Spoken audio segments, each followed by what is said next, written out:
So you heard in the gospel that Mary and Joseph went up to Jerusalem to present their son to the Lord, their firstborn son, according to the law and the custom. So I went back and looked up the law. Here it is. From the book of Exodus. Dedicate to me all your oldest children, boys. Each first offspring from Israelite womb belongs to me, whether human or animal. You should set aside for the Lord whatever comes out of the womb first. All of the first males born to your animal belong to the Lord.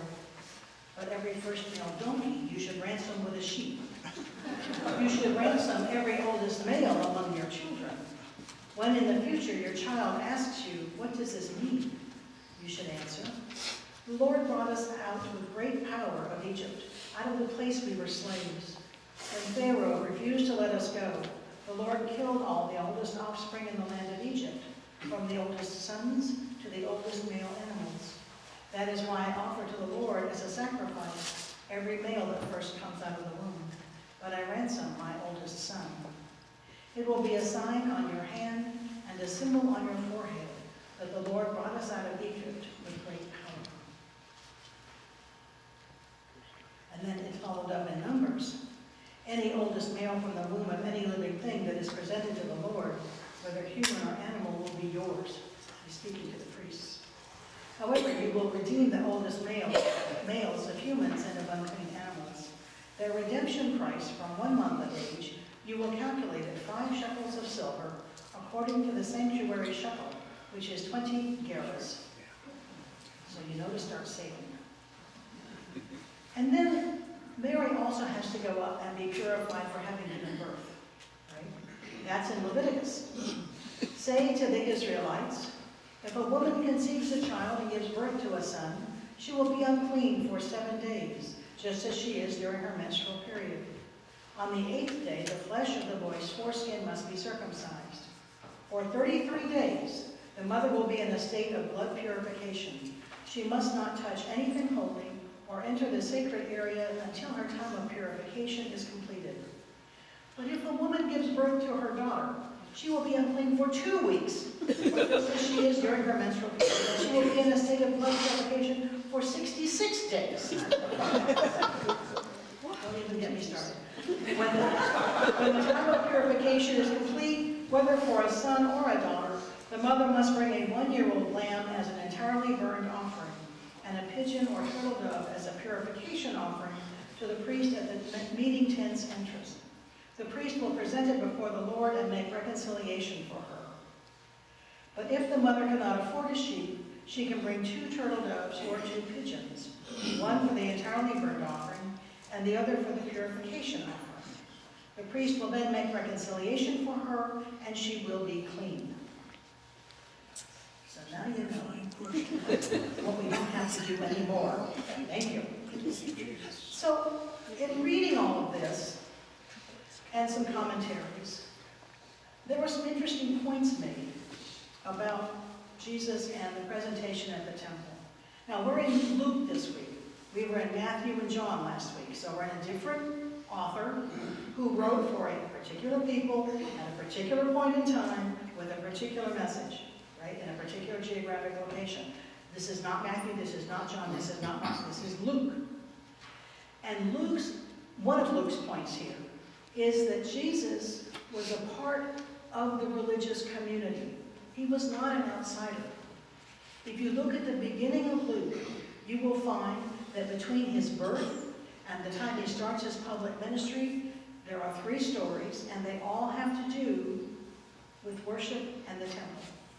He gets born. That's the first story, which is not in the temple. He gets born. Shepherds come, say he's special, right? Second story is today's story, presentation in the temple. Third story is when he's 12, and his family goes up to worship, and they head home, and all of a sudden they realize he's not with them. And it's like he's back in the temple, and they finally find him. And he says to them, did you not know I had to be in my Father's house? And then he starts his public ministry. So Luke is making it clear that before he ever got to reading Isaiah 61, he was firmly established as customarily going to synagogue on the Sabbath. It was his custom. And several times in Luke, you'll see the phrase, Jesus was at temple, as was his custom. He was not an outsider. He was an insider. He was one of the people that was there every Sunday, come rain or shine, except it wasn't Sunday. Every Sabbath, no matter what. He was firmly entrenched in his religious tradition. And Luke wants to make that really clear. So, once we have that clear, this is the Sunday, and it's a feast of the presentation of Jesus in the temple. So what doesn't happen in that gospel story? The presentation in the temple. We have them get there, and they're walking in, and up comes Simeon, a man whom we are told has been promised by God that he will not die until he sees the Messiah, the one who is coming to redeem Israel. The consolation of Israel is another way of saying that in the gospel. And Simeon recognizes who he is seeing. He takes that baby in his arms, blesses it, prays to God, thank you, I get it. You now can let your servant depart in peace. You've heard that before, the Song of Simeon. For these eyes of mine have seen the Messiah. Okay? And he goes on and talks about how this baby, this Messiah, is going to be for the glory of Israel and for a revelation to the Gentiles. Big picture. It's another epiphany, right? And when he finishes, Anna the prophet comes up, who lives in the temple, prayer and fasting all of the time, and says, this is the one, this is the Messiah. So, you just got to feel for Mary and Joseph. They have a baby in a stable and shepherds parade in to say what the angels have told them. Now, 40-something days later, they're in the temple, and this stuff is happening. And Simeon says to Mary, a sword will pierce your soul too. Redemption is not all sweetness and light. This is not all hippie hooray. There's going to be struggle and suffering in the middle of all this. Refiner's fire. Fire. Cleansing. Not like a little dusting off, right? It's like, get right. And so here's the story that Luke offers us. A, Jesus is very regular as a worshiper, up to and into the beginning of his public ministry. He stops when it's no longer safe to be there all the time. And here is more explanation about who the Messiah is and what the Messiah is here for. So, how do we bring this into now? We don't dedicate only our male children, our firstborn boys. We don't redeem our daughters at twice the price. We have baptism, in which we commit ourselves and our children to God, and we commit to raise them in the faith, and everyone in the community also makes that commitment. It's a little different. How else does this work?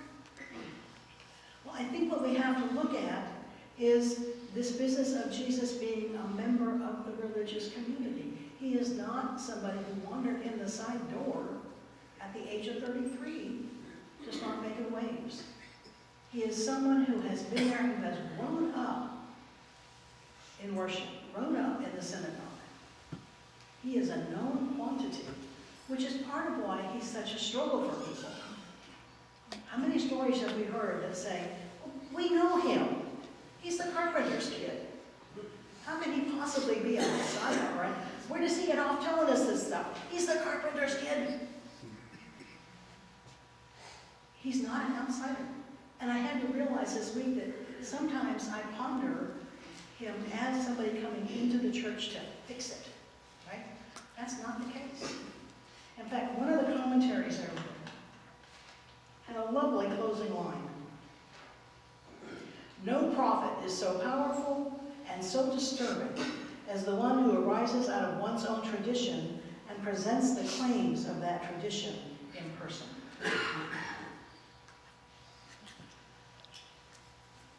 can't say they don't understand. You can't say they don't know. You can't say they don't know the history. They do. They do. So, I think where that winds us up is this. Why are you here? Why do you come to church? Why do you practice being a Christian?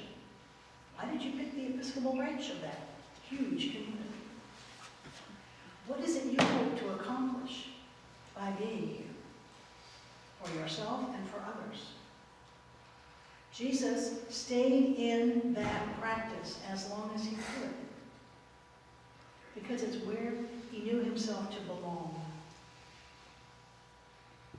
We have a marvelous community. And we come for a wide variety of reasons.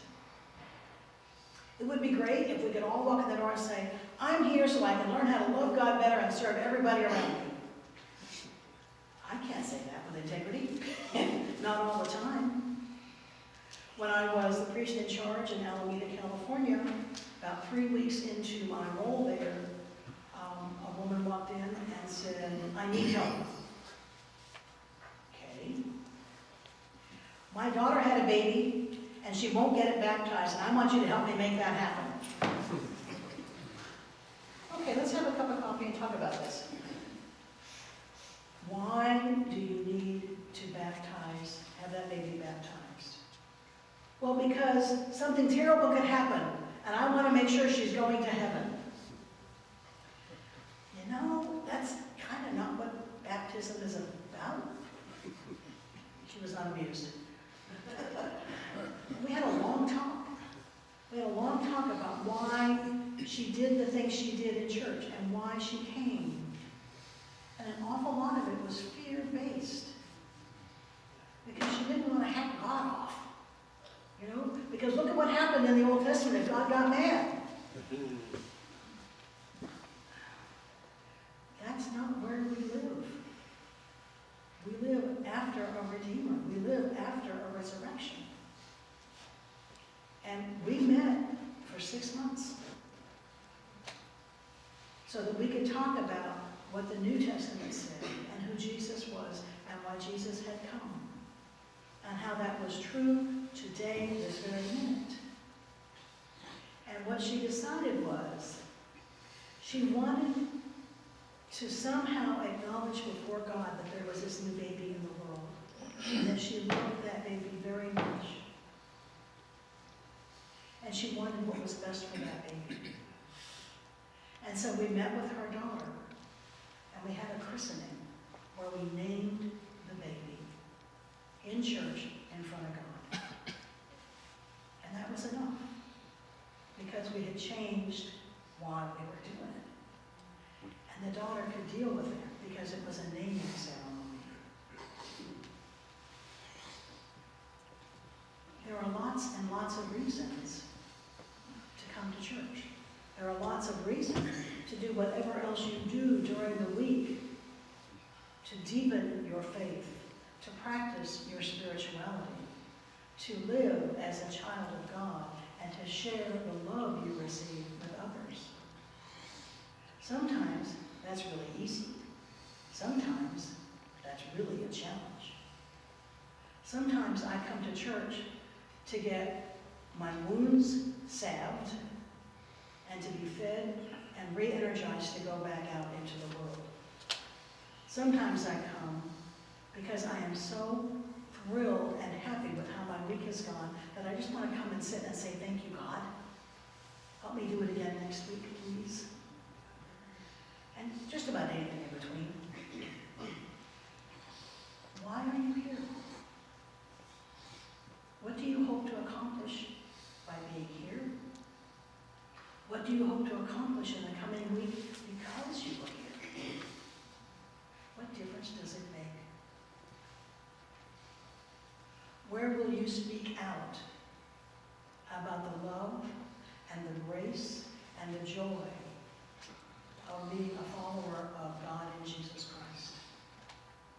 How will that impact what you do this week, the decisions you make, the way you spend your time, the way you spend your money, the people you encounter, the people you choose not to encounter. It should make a difference that you are an Episcopal Christian. This is a place, one of my seminary professors said, you know how 4-year-olds or even 3-year-olds hang on to mom's skirt, and then they wander off just so far, but not too far, because if something scary happens, they want to get back to that skirt ASAP. He said, that's kind of like us when we come to church. We kind of come to church to tug on the robe and to say, I'm here, you remember, right? Right, you do, okay. Oh, and here's a snack before I go back out. Thank you. And then the end of that is, now get back out there and get back to work. We are here, I would suggest, to relieve ourselves of our pain and suffering, to accept God's grace for the places we have fallen short, to receive encouragement and love in this community, so that when we go back out there, we have that warmth and that feeling to empower us. That's the Sue Thompson version of why Sue Thompson's in church. You don't have to figure out for yourself.